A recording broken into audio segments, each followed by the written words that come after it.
So we're going to start printmaking today. So far we have transferred using the graphite transfer process to our printing block.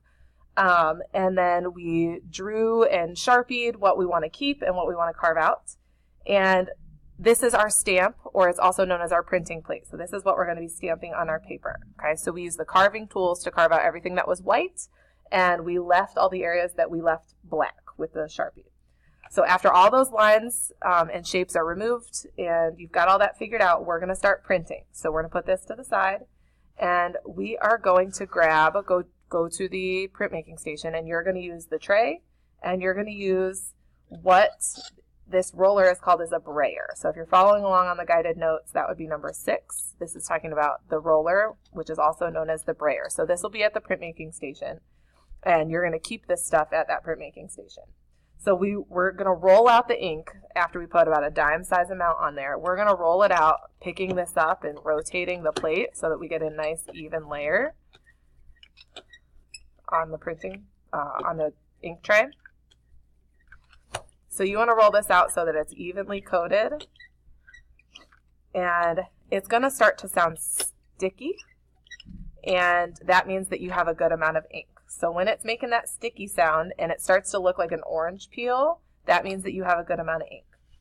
So we're going to roll the brayer onto the printing plate one time, and you want to pick it up, and then you need to do what's called reload the brayer and get more ink. And you want to make sure when you're getting the ink that you're picking up the brayer. That way you're getting full rotations and an even coat of ink. So you want to pick it up. And there's that sticky sound. And then you'll roll again. You want to make sure that you are not going back and forth here, because all you're going to do is put the ink on and then take the ink right back off. So you just want to do one roll and then reload your brayer and get more ink. And you'll keep doing that until it looks like you have an even coat of ink on your plate.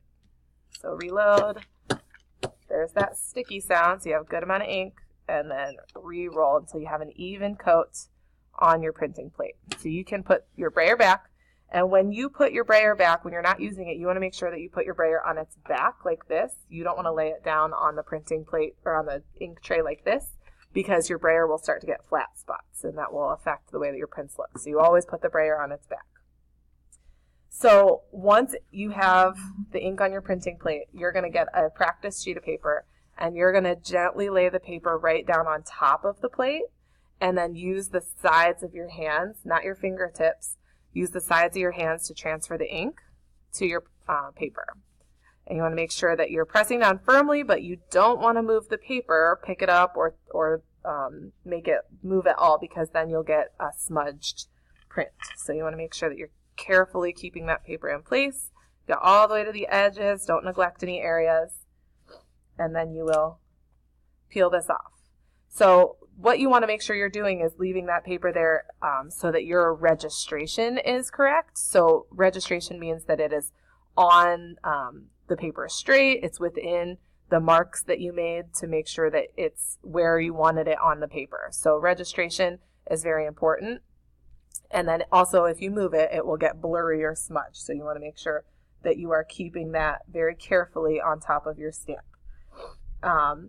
Once you have practiced 2 times, so this white paper is your practice paper. Once you've practiced 2 times, you're ready to print on your watercolor background. That's your final copy. So you'll make sure your names are on the back of these. You'll put them in your on the drying rack with your names on the back.